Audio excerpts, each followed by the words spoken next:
हाय। छोटा सा सवाल है। हाँ जी। एक रुमाल में 4 कोने हैं। हाँ। एक कोना काट दिया, कितने बचे? एक कोना काट दे, कितने बचे? 3।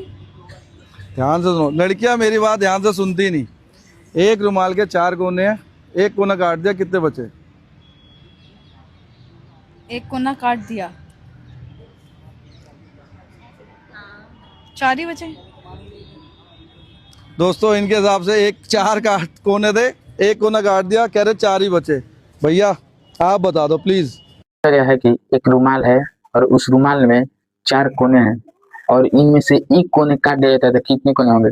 आइए हम समझते हैं। देखिए, एक रुमाल है, इसका 4 कोने हैं और एक कोना इसमें काट दिया जाता है तो कितना बचेगा? देखिए, अब इस कोने को हम काट देते हैं तो ये इस टाइप का हो जाएगा। तो अब इसमें गिनेंगे कितने कोने हैं। यहाँ पर 1 2 3 4 5। इसका राइट आंसर 5 होगा।